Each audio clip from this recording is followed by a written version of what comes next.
The views expressed on the Father to Father podcast are those of the hosts, guests, and contributors, and do not necessarily reflect Catholic Notebook, Spirit Stream Studios, any diocese, university, or affiliated organizations. This podcast is intended for adult audiences. Listener discretion is advised. Father, when life and faith lead to fathers, two paths, one shared aim. Navigating life's challenges, never the same. In different vocations, wisdom they share. Knowledge and a purpose everywhere. So tune in, relax, let your spirit find guidance from the heart and peace of mind. Welcome to Father, when life All right, great. Hey, welcome to the Father Podcast. My name is Dr. Giovanni, and with me is my right hand, my main man, Father Greg Lambert. Hey, what's going on, man? What's up, man? It's been a hot minute, man. I haven't seen you in a good minute. You say that a lot, like almost every single time. All 3 episodes, yes. Every single episode, I will always say, it's been a hot minute, man. I need some type of routine when we talk, man. Otherwise, I will fall into the abyss and I probably won't get up. Oh, gosh. It's because of my knees. No, it's because of my knees. It's my like knees. Nietzsche? The Ubermenschen. Oh, man. Well, welcome to the Father Podcast. It's great to be with you once again. We want to say thank you to Catholic Notebook for giving us a time and space.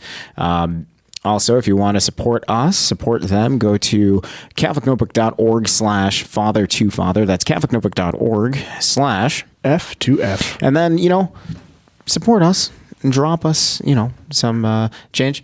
$3 is good. You know what I'm saying? Yeah, no. I figured out what the moniker's now. It's like $3, $4, $5. Yeah, we got like levels. $3 a listen. Like, it's great. Like $3. What is this, like old school iTunes? Yeah. It's like you're buying ringtones. Yeah, it's about ringtones. You want to drop us $3? You want to drop us $10? You want to drop us $100? It's great. Just donate to us because every little bit counts. My gosh, that sounds like an old Singular Wireless commercial. Remember Singular Wireless? The little person with Yo, Singular Wireless. Also, wherever you're listening, India, Philippines, Mexico. Right now, because I know every device can do this, just pop up your phone and then go to the review section and be like, I like these guys. Father Greg is amazing. I love his voice. And I tolerate Dr. Gio because he's cool. He's cool. Yeah, you're giving people 1 stars. Hey, 5 stars. Listen. Father Greg will never say it. He will never say it. But I will. Please, just give me 5 stars. In the arms of an angel. Give me 5 stars. No, I'm not going to play that in the background. I refuse. Every day, there's a host that goes without 5 stars. So 5 stars. That'd be great. If you give us 5 stars, because I can't be looking at my phone and checking the reviews and finding out like we got a 1 star. That's not good. That's not good. Because you know what happened? Someone did give us a 1 star. Really? Yeah. Oh. But you know what? They did this thing where they're like, 1 star, but I think it's because they didn't like move the thumb or move their finger to give 5 stars, because the reviewer was like, it's amazing, 1 star. I'm like, what?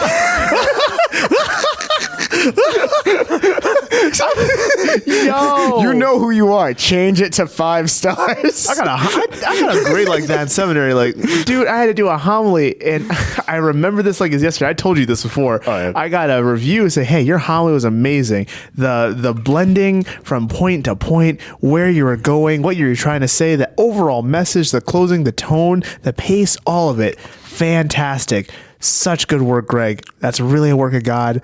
Work of the Holy Spirit. Good job. I said, nice. 98%. Bro, I got a 39 out of 40. I said, so what's the 1%? Was it the Jesus part? Was it the Holy Spirit need to give me an extra bump? What are you talking about? I was upset. You had a piece of your hair that was out of place that you lost the point for that. Father Mike, he looks perfect when he does this. Yeah, Father Mike looks perfect when he does this. Bro. Also, Also, as a complete side note, Father Mike benches 400, so you need to get back in the gym. I can't hear that. You need to get back in the gym. I can't hear that. He squats and benches 400. Like 450 is he drinks it like breakfast. So I am a school chaplain and an associate. It doesn't matter. This dude is giving tours. He is putting in work. He is doing mass every single day, just like you, because you're required to per Canada law. However, he's also drinking 400 to 450 like it's water. So if I were you, I would get back in the gym. I'd be in the gym, kind of like it's not as much as I used to be. I want to be. I wonder how tall he is and how much he weighs. I don't know Because he's a big guy. Yeah. Like I've met him one time. We had a good conversation, but he's a big fellow. Yeah. I don't know. Maybe we can look it up, but we'll figure it out in the next segment. All right. You ready to start? Oh yeah. All right. Let's get to it. In shadows deep, where truth is veiled, through whispers soft, the question knelt. We seek the path, we yearn to see. Is it a myth or reality? Myth or reality, we need to know. Is it myth or reality? Voices rise, hearts alight, truth will show. Is it myth or reality? Myth or reality? Priesthood edition. Oh Yeah. shoot. Okay. Yeah. Yeah, you've been doing 60-second Catholics. You're good. You're good under pressure. But this is not 60 seconds, though, so relax. All right, Ben. Relax. So anyways, how this works is like we're going to go through common myths about priesthood, or common things that people think about priesthood, and you tell us whether it's myth or reality when it comes to these particular things. You have to firmly pick one, myth or reality. You can't be like, well, that's kind of a myth or that's kind of a reality. No. I also had two best. Ain't no 50-50 here. It is a green light or a red light all the time. All right. Ready? yellow lights. Myth or reality? All right. So first one, priests are perfect and sinless. Myth. Oh, okay. Myth. What? Dude, every single priest. You mean to tell me you're not perfect little angels just rocking in? Imagine this. You're going into surgery at the hospital, right? You believe that your doctor, your surgeon went to school, right? And that he's trained well. And that he passed the certification. Yeah. And he has enough information in order to, even if he didn't study, to at least know the basic wherewithal of exactly how to do his job. Yeah. And he can always go back and study a little bit more to get some more expertise, right? Yeah. You don't expect, like, hey, my doctor ran a red light this morning. Does that matter to you whether or not he's taking out your gallbladder or not? Nah. He has to be a good gallbladder remover. He has to be a good gallbladder remover. And that's it. Like, your priest is highly skilled, knows exactly what he's talking about. I certainly hope if he went through seminary, he knows exactly what he's talking about. He's been trained by some of the best minds in that the U.S. or even outside the U.S. has to offer on this particular subject matter. I know. You know what I think this is, though? Like, and I hear this a lot, like priests are perfect and sinless. I think this comes from the fact that like people look at priests and go like, oh, I can't say so. I can't say certain things. Yeah, which is wild to me. I can't do certain things around you anymore. It's wild to me. Like, even if I knew you beforehand, it's like, oh yeah. And it's been kind of interesting watching like the changes to our family as a whole. Oh yes. Especially as people like interact with you and then have to interact with us. It's just, it's weird. I've had friends that told me as soon as I got ordained, they said I would never go to confession with you. That's wild. And I said, well, why? Because I'm like thinking, like, is it because of something I am or something I've said to them? And like, no, because it would just be really weird to know that you're sitting in the person of Christ in confession. I'm like, you have called me at 2:00 in the morning and told me the most heinous things that I can't forget. All right. So now I have the power and the mercy of God on my hands. Yeah, and I can do something about it. But that's when you were human. I'm still human. That's wild to me, man. That's wild to me. But you know, it's a reality thing. Like, people really do hold priests, regardless of like how much like bad press or anything that comes out about priests. Yeah. There is that inherent, like, I see a collar, I'm going to give reverence. Absolutely. Regardless. Now, if the person's a jerk, that's a completely different issue. It's a completely different. Yeah, you're right. But like, you see a college, you give jerks, reference. dog. Yeah. It bothers me. But my favorite place, hands down, to wear clerics is in airports. Oh. It's so fun. It's so fun. Because think about it. If you're going to a huge airport like Orlando or something like that, it's just a mass of humanity. Yeah. People coming from all over the country, all over the world. And they all understand what the collar means. So I don't do it to like get special treatment, except when I'm going through TSA. I'm shamelessly doing it to get special treatment. Oh. I cannot say, if you know anything about me, I cannot stand TSA. I love traveling. I don't like TSA. Not because of the people, just because like I feel like cattle. Oh, jeez. It bothers me. And then I always get randomly checked. It's not random. If it always happens. Just saying, statistically speaking.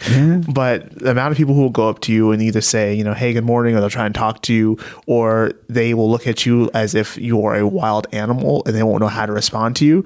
Or if you sit next to them on the plane and they just get real tense, it's like, well, what you getting tense for? We on a plane. Like, at least you're going to heaven if we die. Like, like you covered, my guy. It was like, yo, Father, hear my confession. Call that air grace. Oh, jeez. That's smooth. All right, next one. So verdict for that one was False. Myth. Reality. Not reality, but myth. Yeah, myth. Right, okay.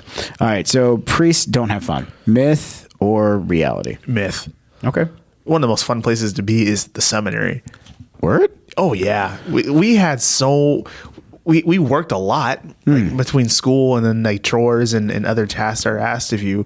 But when we turned up and had fun, it was some of the most authentic fun I've ever had, because it's a bunch of really good guys getting together, knowing that we're all taking care of each other.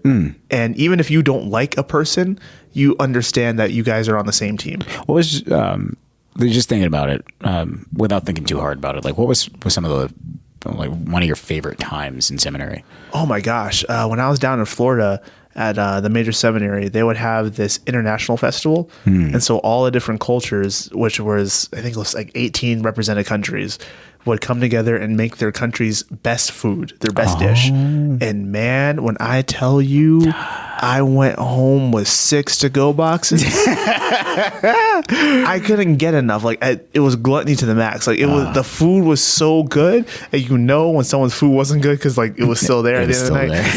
You should just like, bad luck next year, Pablo. But like it's things like that. It's times like that. I wish other people from the outside world could see that, and dull their senses to the idea of like, oh, well, priests have to be perfect and priests are hard to get to know. I'm like, no, we have fun too. And it's not even like the fake cheesy fun, like, oh, we're relatable. Like, no, we are real men getting together, trying our best to not only understand ourselves and also find our place in the world, but also do something beautiful for the church because God has called us there, not because we want to go ahead and climb the ladder or whatever. No, cool. Favorite football team? My favorite football team? There's 3 in the state of Florida. Oh, goodness gracious. I lean on the Tampa Bay Bucks when it was hard, when we had Jameis Winston. Ugh. Yeah. You Florida football teams. No, whatever. They're all bad. Nah. What? I said they're all bad. I mean, they're okay. You have a Super Bowl in this decade, so you're okay. That's true. All right. So that one, priests don't have fun. Definite myth. All right. Priests only work on Sundays. Myth or reality? Man, let me tell you something. If I only had to work on Sundays, I would be okay with not getting paid a lot of money. It's perfectly fine. It's perfectly fine. That's fair. It's perfectly fine. If I had to work one day a week, I know for a fact we wouldn't have issues with trying to keep priests. Question. Can you explain what the difference is between like a diocesan priest and like a religious order? And like the difference in like what you're, because I know the diocesan priest, you're making promises, and like the religious order, you're making vows, but like a majority of people don't know the nuance and differences and stuff. So like, could you talk about all that? Yeah, I learned about this in high school because I asked a religious order priest who came to our youth group, and I was like, oh, so are you part of our diocese? And he said, well, yes and no. I'm part of a religious order, but our religious order outsources priests to this diocese. And I said, so you're part of our diocese? He said, no, I'm a religious priest. And then I said, at 15 years old, I'm like, what you mean you're a religious priest? Opposed to what other type of priest? And he looked at me like I had 3 heads. And I'm looking back at him like, do you not understand what I'm saying to you? Like, what is this? But basically, you're right. A religious ordered priest belongs to a religious order which has a specific charism. So the Brazilian fathers or the white fathers, not to say white in skin, but like they wear white on their outside robes, things of that nature. So they have a charism. So it could be, like the Dominicans with education. Right. It could be the Jesuits with that firm amount of Jesuit study and conversion, things of that nature. So those religious orders will have religious priests that belong to their sect, their specific aim to say. A diocesan priest belongs to a diocese. So if you've ever seen, for all my weebs out there, who like Avatar: The Last Airbender, so you have the Earth Kingdom and the Water Kingdom and the Fire Nation and all those things like that. Right. A diocesan priest is a priest for a specific area within the country. And then so an order priest would be like the White Lotus Society. Yeah, basically they're great, but they're great wherever they're not bound by their geographical location. Oh, okay. Yeah. All right. Cool. So then, like, when you're looking at like the promises or something, because you're talking about you don't get paid a lot, yeah. right?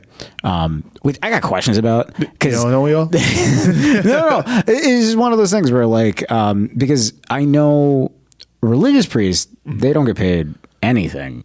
They just get like very, very little. So like something about like poverty. I don't. Like, what is that? Yeah, so one of their promises is poverty. They take a vow of poverty, but they also take a vow of chastity and obedience. Kind of like the religious sisters as well. Right. But so that means that everything they have, they relinquish all of their earthly stuff. Right. And whatever earthly stuff they get, whatever possessions they have, goes towards the good of the order. Yeah.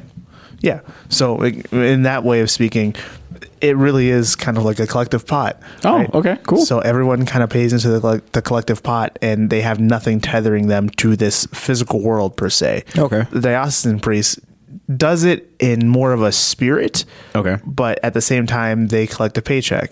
They pay taxes on their money that they earn. Oh, okay. On top of that, the possessions they have is theirs. They can own their possessions. So there's more, I don't want to say more, but there is a focus and a responsibility to take the money that is earned from a diocesan priest and to use it for good reason. Okay. And to be responsible with that, also keeping that internal spirit of poverty. Okay. So that's why, like, a bishop, for example, could have like a paycheck from like or not, like Bishop Barron. Yeah. Right? Yeah. He could get paid.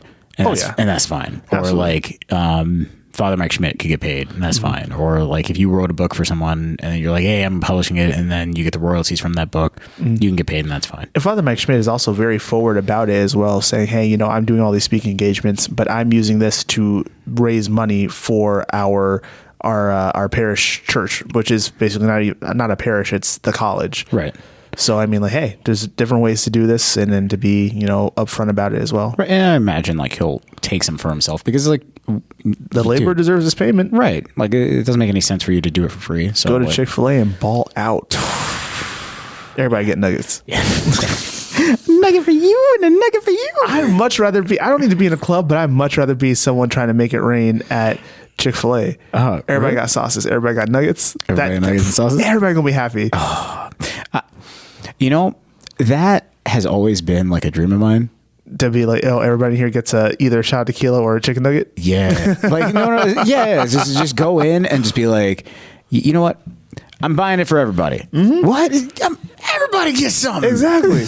I bet you this, in today's age of technology, there's going to be somebody who's trifling, talking about, hey, yo, John, you got to get down here. Father Greg. Yeah. Father Greg walked in, he's buying everybody Chick-fil-A. All of a sudden, like, your bill goes to like $3 million. You're like, how is this even possible? Can we get 6 sandwiches? You're only one person. I want 6 sandwiches. Oh, my goodness. You can only have one. Something is one.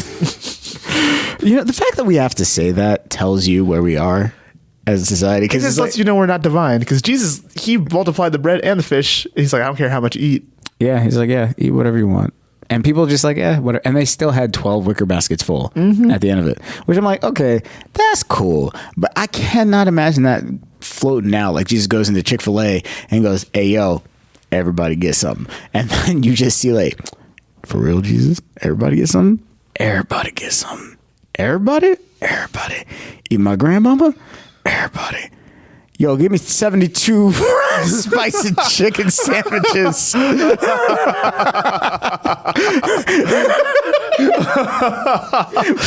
give me the cold custard. He just looks back like, you're lactose intolerant. You said everybody gets something. All right, last He question. better than me, though. That's why he Jesus. All right, last question. Oh wait, hold on. Did you even answer the work on Sunday? Yeah, you did. I said myth. Yeah, you myth.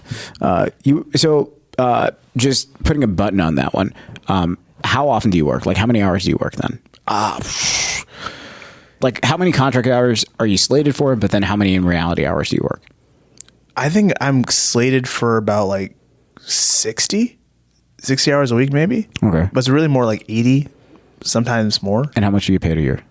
Like $34,000, $600. Okay, so I just want people to put this in perspective. So next time when you're sitting there and you're wondering why, the young priest is stressed out about stuff, he's probably working 80 hours a week. Yeah. I'm just saying. That's the truth. But like, not every priest is doing that, though. Oh, of course. Not every priest is doing that. Like for example, if you have a pastor, they're probably not working 80 hours a week. Probably not. So like, they're probably working anywhere. And correct me if I'm wrong here, because if you're working 80, then you're doing a majority of the stuff. They're probably doing about 40 to keep things manageable, because they're looking at being the pastor's more like the CEO of the place anyway. So you're looking at like about what, 40? Yeah, something like that. Okay. You got to remember, it's not just like a 9-to-5 job per se. Right. We really are on 24/7. So I had a hospital call before I got here. Yeah. Right. So is this something that tends to happen? And there's times when I get calls in the middle of the night. I'm like, hey, someone's actively dying, and I have to get my behind out of bed, get dressed, and go down to the hospital and try to anoint this person, hopefully, before they pass away. And that takes real wherewithal and presence of mind to do. All right. Cool. All right. Last one. Myth or reality? Priests can't laugh or make jokes. That's funny to me. Like, it's just hearing the question is funny to me. Listen to this podcast. if you don't laugh and you're listening to this podcast, you're going to have a very tough time. Really. Also, I feel like this one is because there's a lot of priests that like Are very stern. they can't make jokes. Yeah. They're not funny people. Like, they don't have a lot of joy in their life to begin with, or they're not like, they themselves aren't funny. And so it's like, dude, you're not. But that's the thing. Like, you got to understand what your, I don't say what your bag is, but like who you are, right? Because I've met people who are not funny in themselves, Right. but the way that they act, they know and they understand that it's funny. Right. They have a dry sense of humor, or they say things the way they are, and they're completely serious, but they are funny in the way that they go about it. Like, I will tell you this, right? This was a couple years back. Don't make me laugh. It was a couple years back. I was working with a youth group, and we were going to Steubenville, and we needed to raise money. And there were about 6 or 7 of us. We were on crunch time. We didn't have enough money. And so we just started cold calling parishes. We had a list of parishes in the entire diocese. And we were just going to start cold calling parishes. And we split up across the room. And I had said, hey, can I not be on the cold call team? Because one, I don't really like talking to people on the phone. I was still like in seminary at this time. Like, I don't really like talking to people on the phone. I feel kind of self-conscious. Also, I get real uncomfortable asking people for money. Could you imagine a priest that doesn't want to ask people for money? Yeah. And so I'm like, can I just do something else? They're like, no, Greg, we really need your help. And I said, okay, fine. If you're asking me my help, fine. So I had said, what happens if, I call somebody and they yell at me, or they say, hey, we don't want to get no money, or who is this? And they get real abrasive. Like, just say, hey, we're sorry for bothering you, and just, end the call. I said, okay, cool, fine. The first person I called, hello, hi, is the pastor there? Excuse me? The pastor. I'm looking for the pastor. Who did you say you were? My name's Greg Lambert. I'm a seminarian for this diocese, and I was hoping that I could speak to the pastor so he can maybe possibly think about making a charitable donation so our youth group can go to Steubenville. You said you're a seminarian? Yes, ma'am, I am. Oh, okay. Well, if you were a seminarian, wouldn't you know that our pastor died yesterday? Dead dog. I'm embellishing none of this. Oh my gosh. I'm embellishing none of this. Oh my gosh. And it was loud enough that she said it, and everyone in the room heard it. It wasn't on loudspeaker, but she said it loud enough in my ear that everyone else heard it, and they just like, oh my goodness. Oh my gosh. And I kid you not, I just went, oh, I'm sorry to hear that. And I just sat there on the phone, just like, yeah, he died. He died. And I don't know what I'm going to do. And she's like starting to tear into me. And then my friend just took the phone and I just backed out of the room. And I went down the hallway. I hunched over and I laughed harder than I've ever laughed before. And I wasn't. And before you judge me for this, if you're laughing right now too, it's the same situation. I was laughing at the shock of the situation because I just told them I didn't want to do this in case something remotely close like this happened. And exactly like that happened. It was so bad. I never forgot that. I think about that at least once a week. That was years ago. Oh, jeez. Man, that's a good place to stop. That's Myth or Reality, Priest Edition. Hey!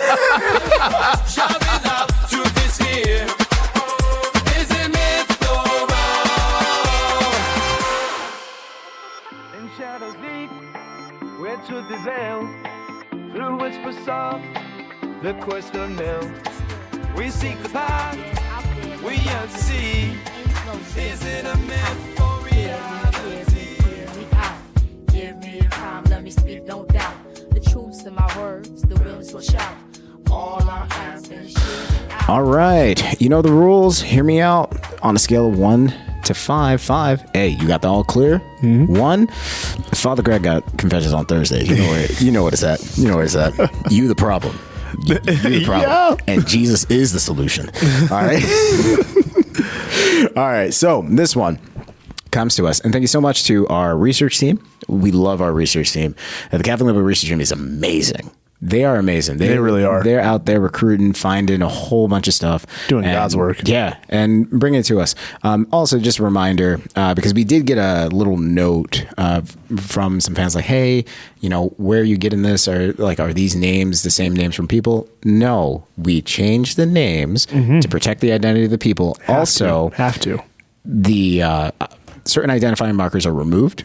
And so we follow that rule to kind of give people a sense of anonymity. That's how you say that? Yeah, anonymity. I can't say it. There's certain words I can't say. It's That's confidentiality. Yeah, this is confidentiality. Yeah, I can say that. It's like, yeah. So we try to give you a little bit of confidentiality in terms of that, and so that you can feel confident. So if you want to send us your story, you can feel confident in knowing, yeah, a lot of that information gets stripped out and the core of your story will be told. So if you want to send your story and you want us to give it a ranking, 1 to 5, go to catholicnotebook.org/father to father. That's catholicnotebook.org/F2F. And then submit your story under Hear Me Out. And we'll read it. And you might hear your story on a next upcoming episode of the Father to Father podcast. All right. Ready? But hear me out. Is it bad that I don't want my employee to leave since he's been a positive impact in my life? I'm Elise, 39, and I own a novelty card shop. It's been the centerpiece of my life for the past 6 years. 4 years ago, I hired Marcus, this strikingly handsome 18-year-old college freshman, to help out.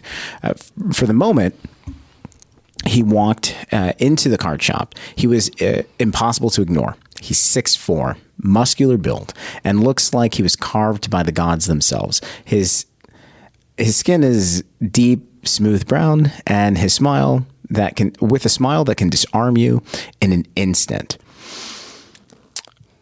Okay, but All right. but it's his presence that really gets you. Confident, commanding, like he's always in control of any room that he enters. I never imagined that night during the snowstorm, things would change between us.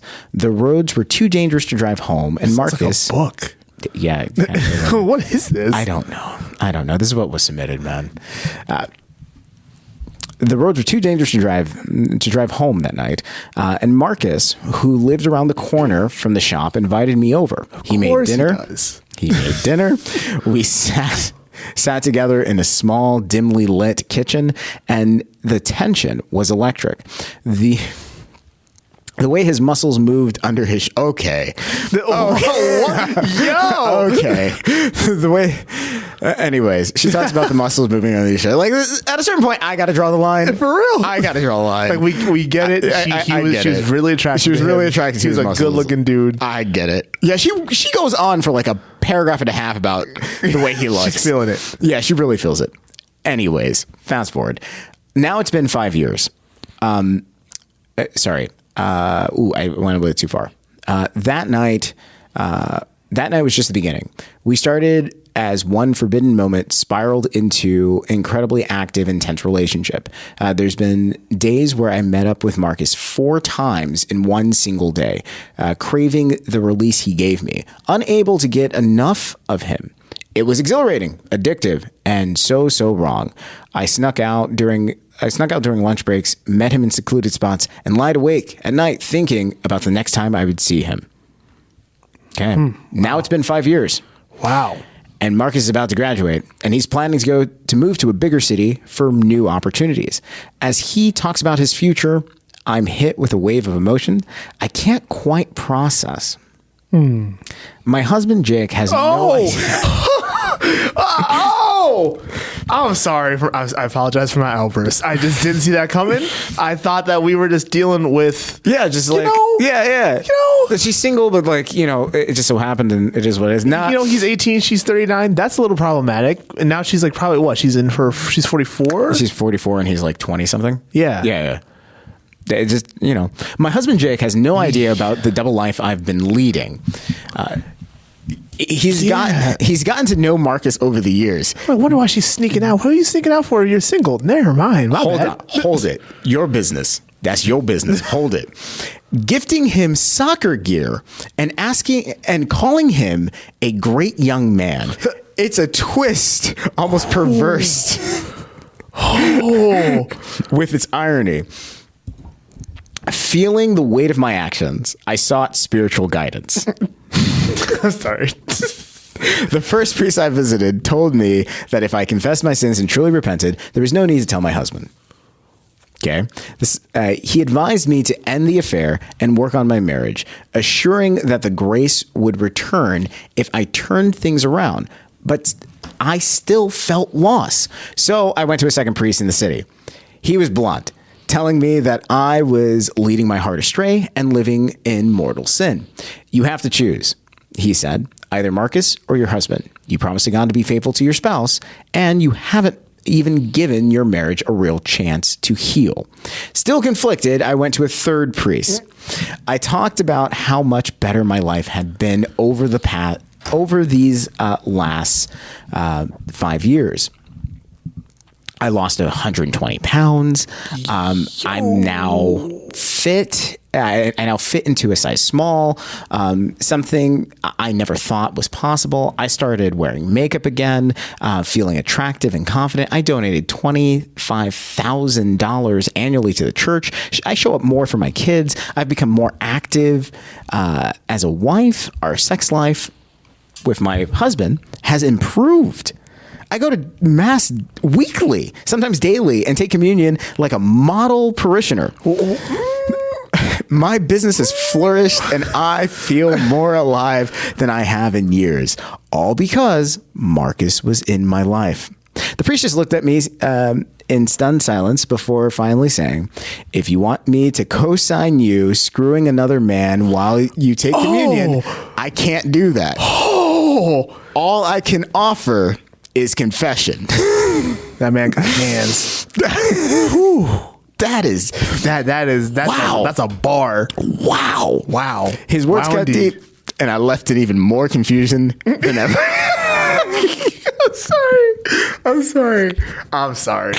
So here am I. So hear me out. Is it really bad? Is it really so bad that Marcus played such an active role in my life? If he helped me become a better wife, a mother, business owner, have I really done something so unforgivable? Or am I just fooling myself into believing that a double life can continue without consequences? Do you need a recap? Yeah, it's probably for the best.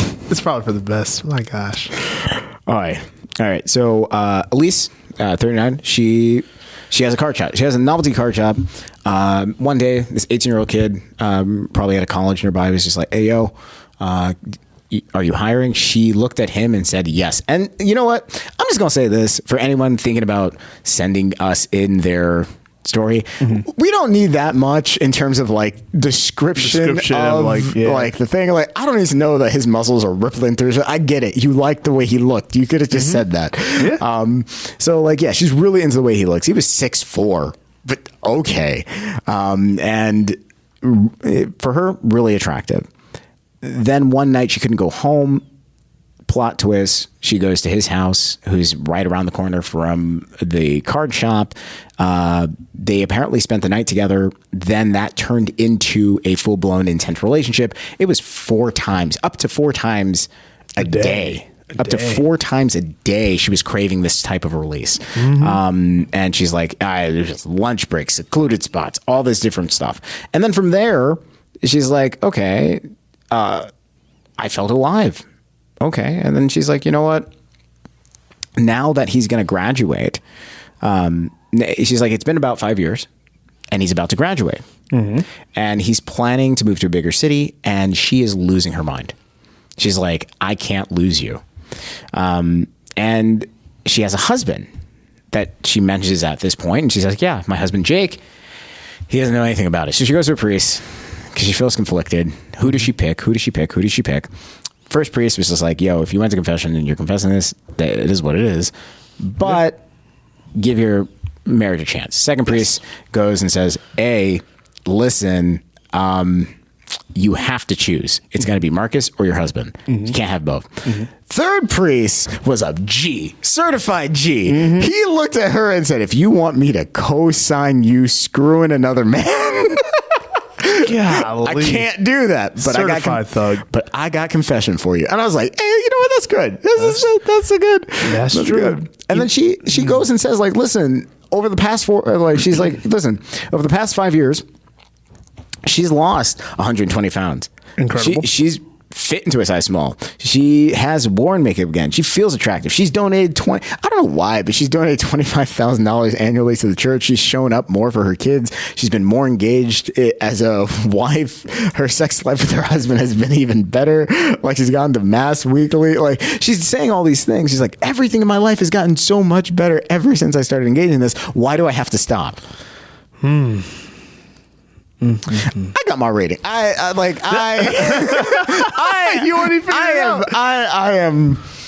ready. So I'll let you go. What do you think? What do you think? Oh man. Well, luckily we changed the names of all this stuff so we can protect people who, live these lives for sure. Right. I will say this. Oh, as a pause, we are not shaming you by any stretch of the imagination. Oh no.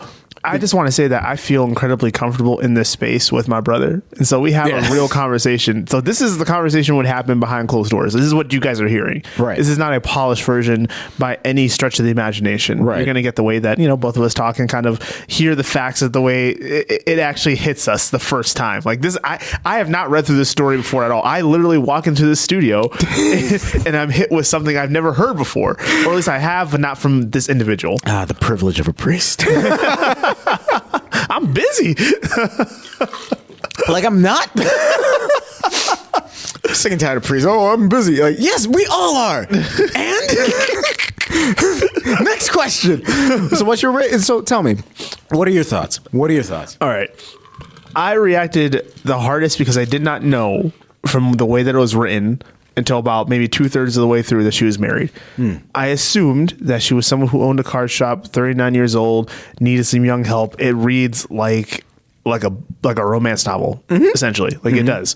That's the beginning. And she feels that she needs to crave more. This, that, and a third. Obviously, something was not being fulfilled within the union that she was in. And so psychologically speaking and emotionally speaking, she went out and ventured and found someone who was going to fulfill the thing that she was missing. Right. Now, society today will tell us that, oh yeah, there's nothing wrong with that. It's not like you're not breaking your family apart. As long as you're not making it messy, then it's perfectly fine. Right. You're brave. You're this, that, and the third. You're getting whatever you want. And, the two sides should never meet. Right. On a petty Caribbean level, this is purely jokes, ladies and gentlemen. It's purely jokes. I know I'd be upset if I was married to somebody and I paid money for the soccer stuff. Dog, a good set of gloves, a good set of soccer gloves. It's running me about like $250, $300. And we're not talking about the cleats yet. No. And I got you soccer gear. So there's guards. There's different jerseys. And there's socks. There's a backpack. Yo. There's pullover stuff. And I got you travel stuff too. And I'm calling you a good upstanding man. And you were out there just clapping away. And I'm sitting there going like, hey, yo.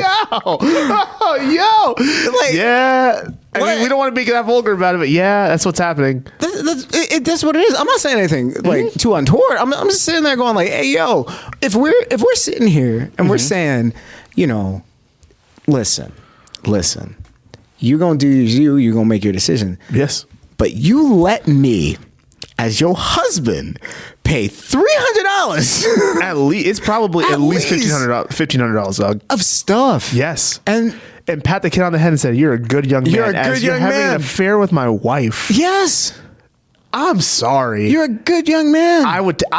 That's just me. Just me saying it as an individual. I would take that personally. But since the manner of the question is, what are the stars based on it? What I'm looking at is prior knowledge, right? Yeah. We got grave matter for mortal sin. We got grave matter, and we got full knowledge, and we got freedom. If you don't have those three components, you don't have mortal sin. You have grave matter, right? Because it's your marriage. Right. You have freedom to do this. Right. You had the ability to say no, and you chose not to 4 times in a day. Right. And you're continuing on with it. Right. And so now the issue is it's coming to its natural conclusion and end. The natural conclusion and end should have been, I'm going to cut this off because obviously this is very inappropriate. But I don't think it's coming to a natural end. I think he's just moving away. So it's got to be inconvenient for her. Oh, no, for sure. And for him as well. But that in the eyes of the culture, that's the natural end. If you're reading this from a book, he's finishing his time, he's finishing his degree, and he's going to go somewhere off for a better opportunity, whether that's more school, maybe he's going to get his doctorate, or he's going to get a really good job somewhere in the city. That's his natural end, because now she can go back to her husband and back to her family and continue on, and no one will know the difference because she's already been better. That's the natural end from the eyes of the culture. I guess. And so if she did not fall in love with this individual and she purely wanted to use him for whatever self-betterment, character development, whatever it is like that, then this wouldn't be tearing her up inside. But the reason she went to 3 priests and the reason she was confused is she wasn't confused on whether or not she needed to do the right thing. She was confused on whether or not why she felt bad about doing this thing that she knew was wrong, but she wanted to keep on doing it because her life has been better because of it. She's been putting her effort and her energy and her heart into someone else. And yes, she did get better, but that also means that you had the ability to get better within putting energy into your sacramental marriage with the person there. Yeah, that's true. It may not have been the same exact outcome because I don't know the outcome of or the personality or the traits or what's going on with your husband right now. I cannot speak to that because we haven't addressed it. Right. This is not me judging you. Right. But I am saying that there is greatness within you and you found a lot of that greatness, but you found it in a way that made you feel the most fulfilled and the most comfortable, but it wasn't the sacramental way through your marriage. And that's not what God has intended. Well, I mean, like even with, and I agree with you, because like even within the space that I'm in psychology and stuff like that, you do have like the sex education space. And in the sex education space, they really push for ethical non-monogamy. That's a lot of jargon. Yeah, I know. Just cheating. That's what that is. They call it ethical non-monogamy, and basically what that is like they're like, if you and your spouse both agree that this is a thing, set some rules up, and then from there go off and do your thing. Yeah, I've heard that a lot as well. Yeah, you both are agreeing and doing all this stuff, and then like, okay, it is what it is. And so that way it's like it's not hidden. And so like even within that framework, this would be considered bad. Yes. Like so like I'm trying to give like as much leeway as possible as like, okay, well, if I'm taking it just from an objective standpoint, just objective, going like, what are we doing here? Yeah. What are we doing here? The fact that you got me out here acting like Jason Garrett and just... I'm just sitting there going Not like, Jason yeah, like I'm out here just clapping away like Jason Garrett, and then you thinking everything's great, everything's more fine. Like a Nick Saban kind of guy, Or like Nick very stern. It's like clapping. Yeah, But his statue was him clapping. Yeah, it's wild. Wild. Roll Tide. Sorry, but you got me out here clapping like that, and then you're having me in a position where the environment that I go into is not the real environment that I have. There's a whole other subtext here that I'm not aware of. And so now my decisions are not really reflective of what's going on. Oh, that's true. So am I truly actually engaging in stuff? Like it's a completely different thing if you're sitting there going like, hey, I'm not going to bring him around. If she didn't even bring him around,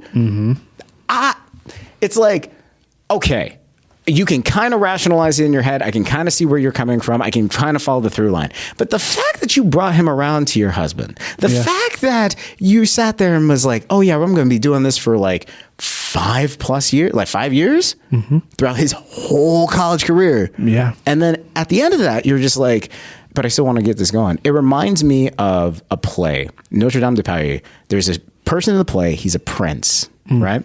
And he meets Esmeralda, black-haired gypsy woman. He falls in love with her, but he meets her at night.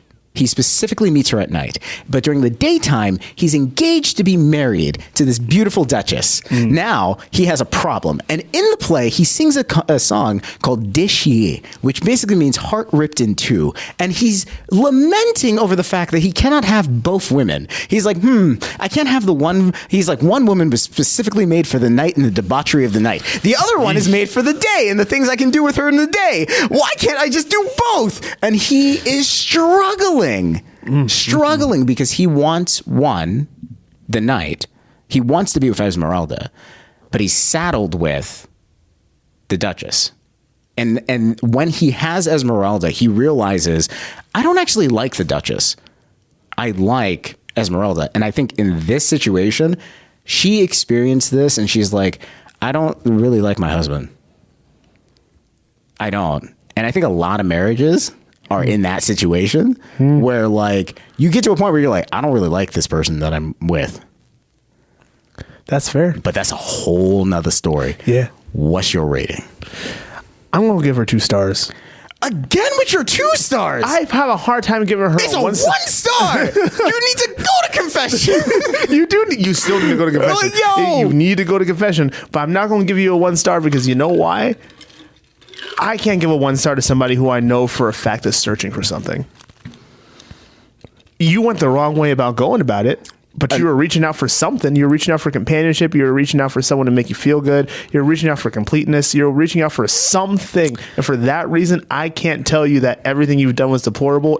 I can't tell you it's all right, but I'm not going to forsake you to 1 star. I can't. Okay. I'm going to give you 1 star. Dang. I'm going to give you 1 star. That's him.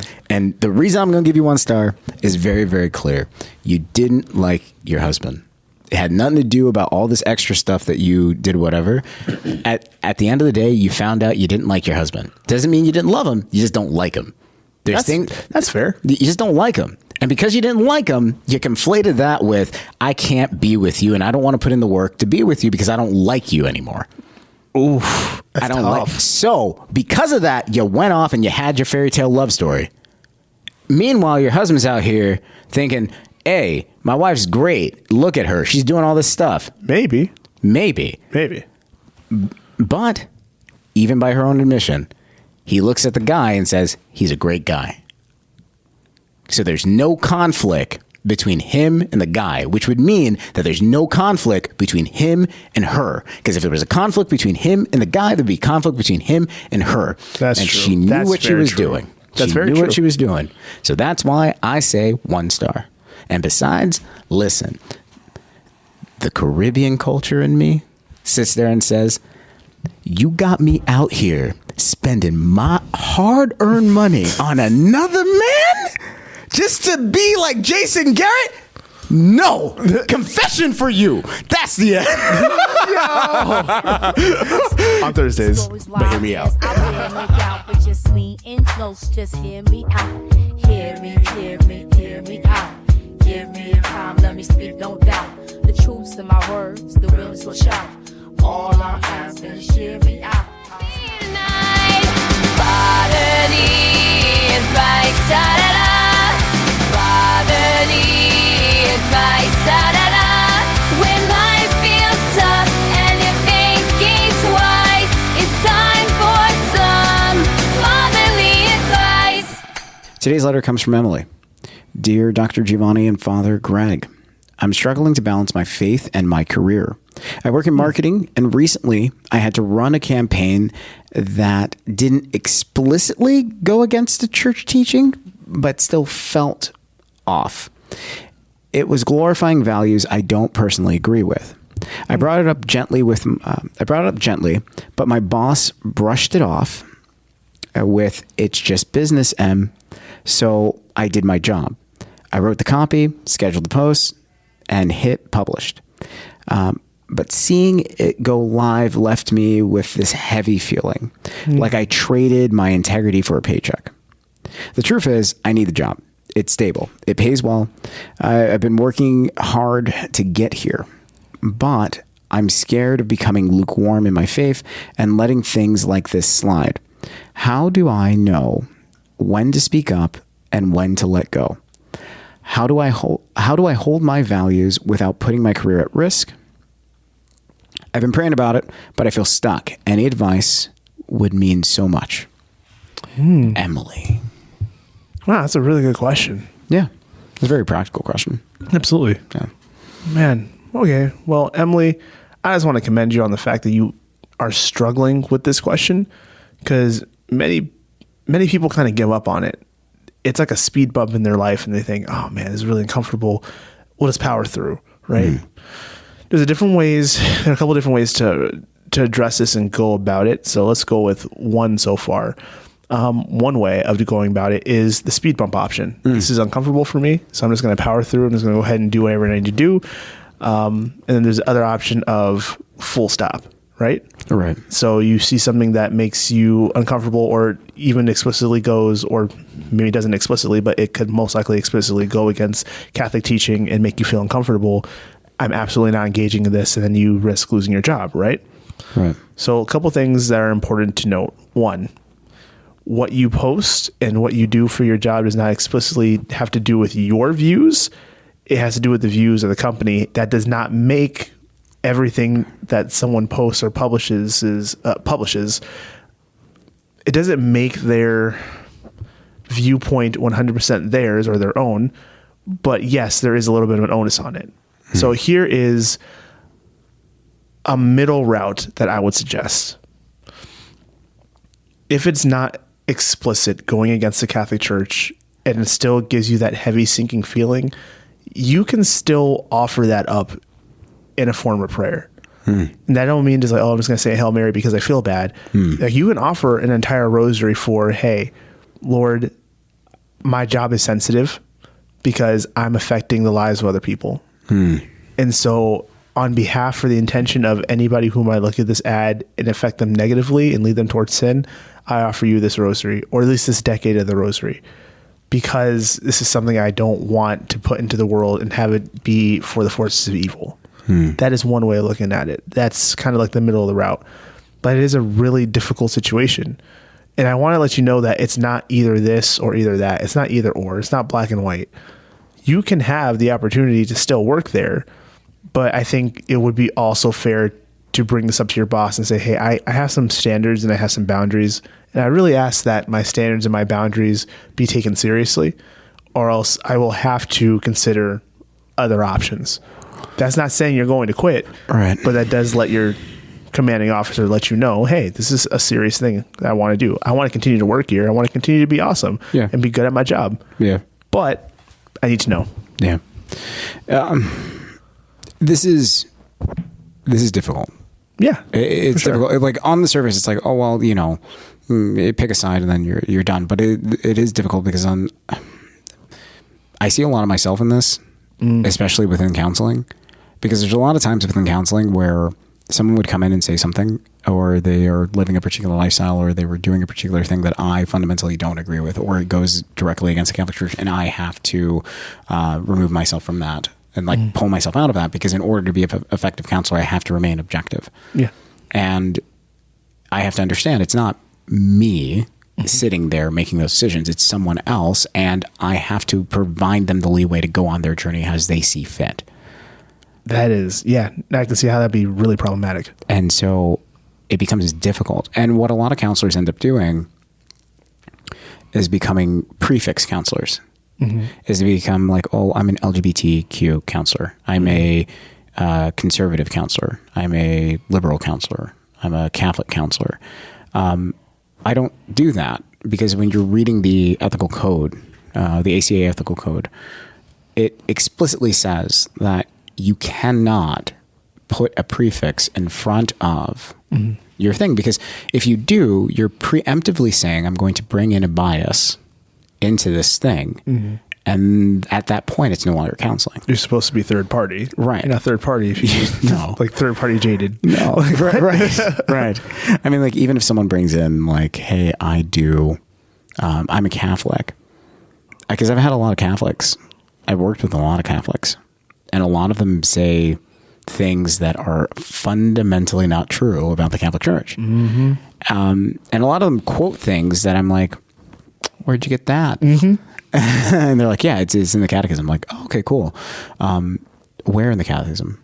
And they're like, oh, you know, I've never really thought about it. I'm like, oh, okay, yeah.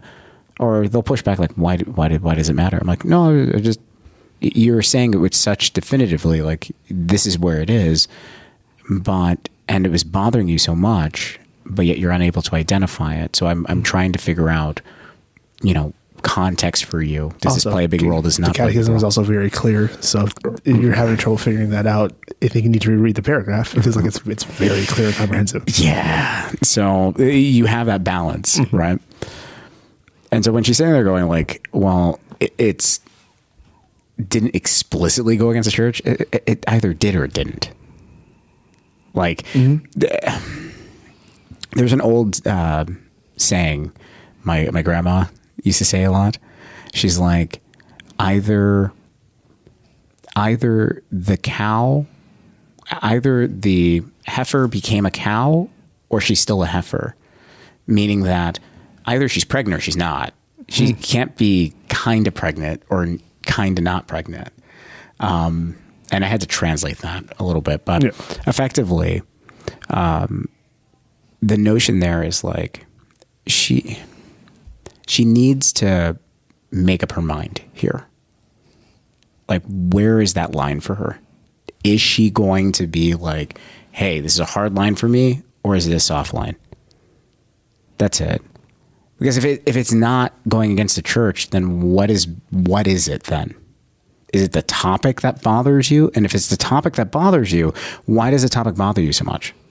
Is it because it's something that you're engaging in currently that you don't think you should be engaging in?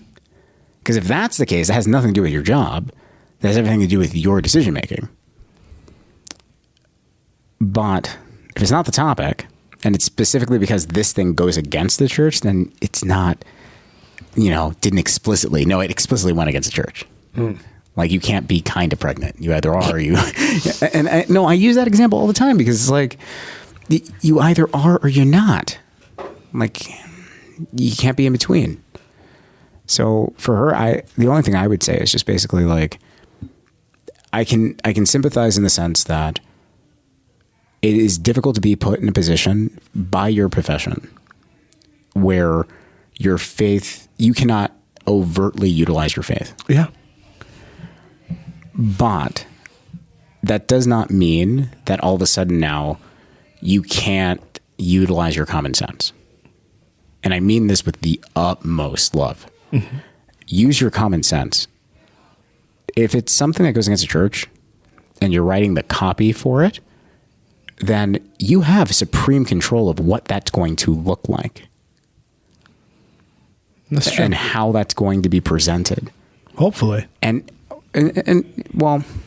for most places, like if it's something that's going against the church and you're like, I don't feel comfortable because this is a violation of my religious beliefs, you say that, you can pass that particular project off and bring on another project. So you can trade projects with somebody because religious beliefs is a protection. It is. So it's not even something that you have to hide, but you have to be very clear what your religious beliefs are and where this is a direct violation of your religious beliefs. And that's why I'm saying either you're pregnant or not. Pick. Also, if you're going to, dare I say, play that card, but if you're gonna stick to your convictions, is what I should say, right? You're gonna stick to your convictions within your job. Understand that if it goes well, the expectation will be that you're going to stick to those convictions with everything, right? Not just with abortion, right? Not just with contraceptive, not just with now sex. Now it becomes a standard. Yeah, now it becomes a standard, and I'll tell you this much: like before I had my private practice, I was working at a particular facility, and I said, "Hey, I need to go to confession. It's part of my religion that I have to go to confession, and also I have holy days and things like that. So I have to go to those things. There's no escaping that." And they gave me those days. On the flip side of it, there was a time where I forgot it was a holy day and I was working, and the manager came to me and was like, "Gio, isn't it a holy day for you?" And I was like, "Wait a minute, what?" It's like, "Yeah, manager, mind you, manager, not anything. Complete atheist.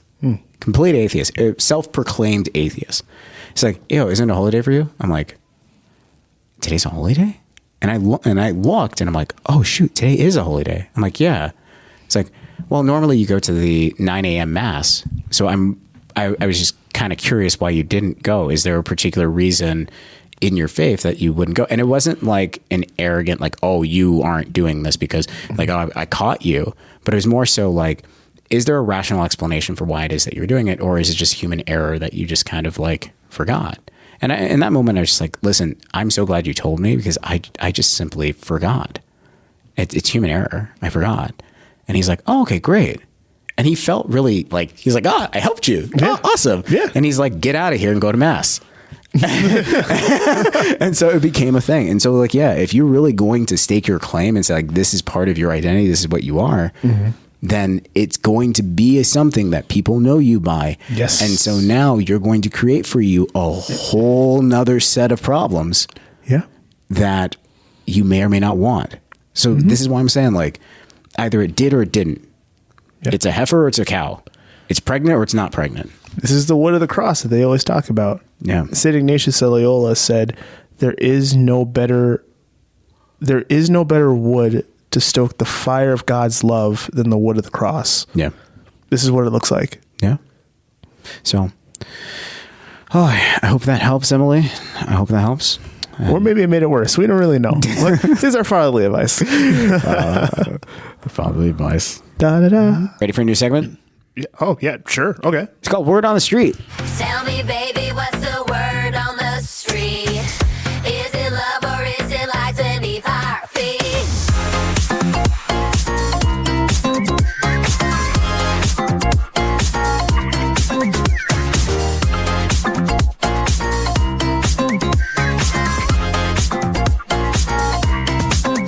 Hey, tell me, baby, what's the word on the street?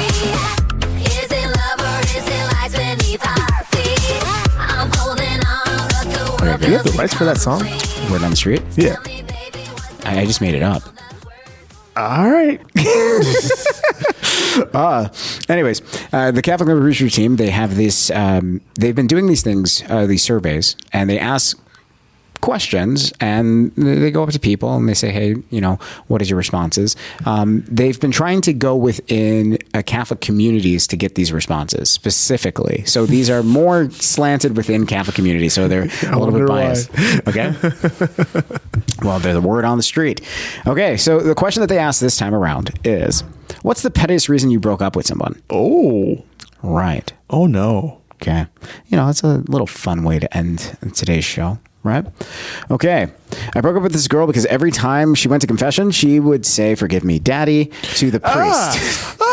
At first, I thought I misheard her, but no, it was every confession.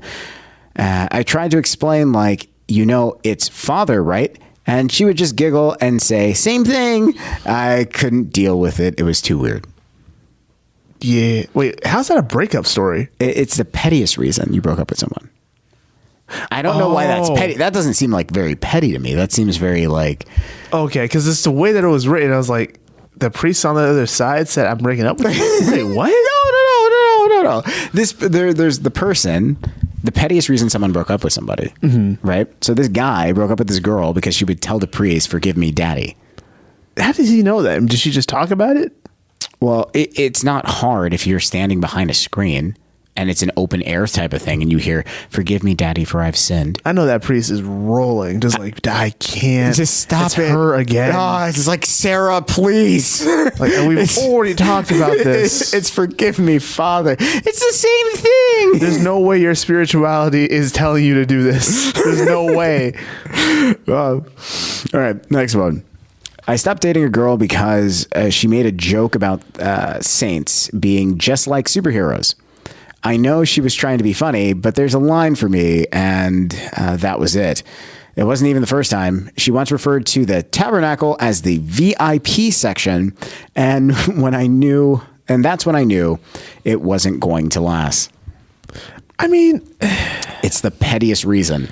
Yeah. These are going to be petty. If you're going to go be like, wow, that's petty. That's the point. Yeah. They asked them, what is the pettiest reason you broke up with somebody?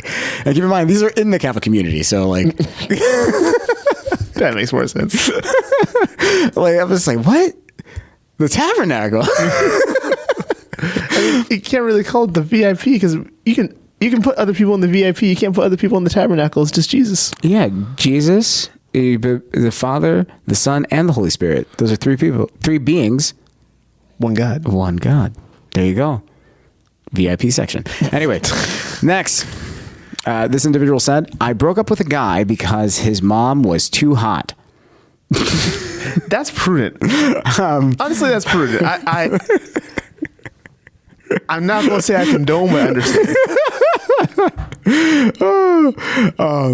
And then she finishes it by saying, I just couldn't deal with feeling like I was competing with his mom for attention. It was like... Never mind. I recant. I take that back. I take back what I said. It was like, sorry, your genetic pool is too intimidating for me to swim in. Who said you going to swim in it? You're still discerning, right? You're still discerning. the level of I do have to say though, this is how I know that was that was the archetypical Catholic girl, because she presumed that she was going to swim in it. Mm-hmm. She just presumed oh yeah, I'm gonna be there, drown in it. I'm gonna drown in it.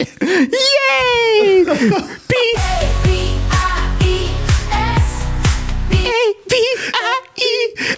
Yeah, we can play that one. We can do that one. This is my body. It is not.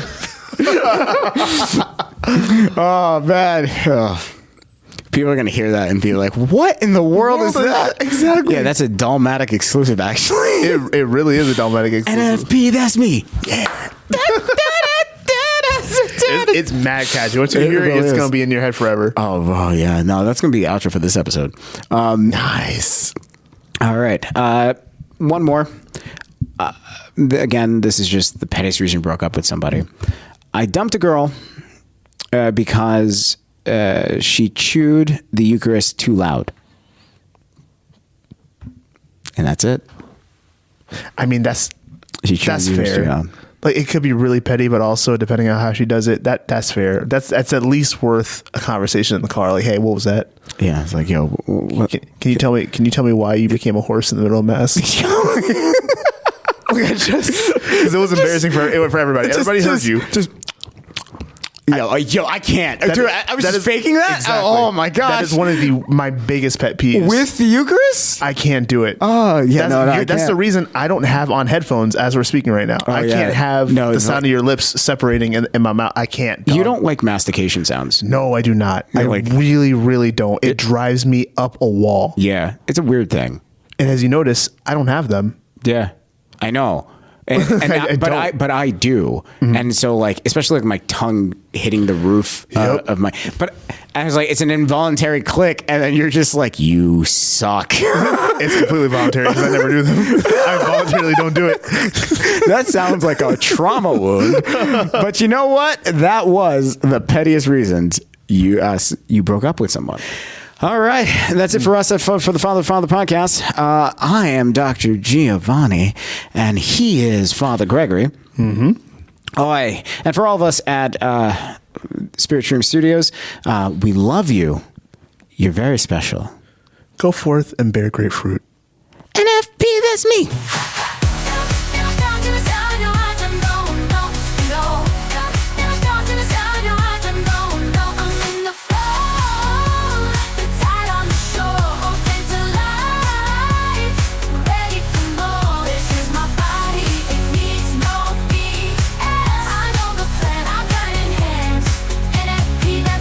Father to Father is a production of Spirit Stream Studios. All rights reserved.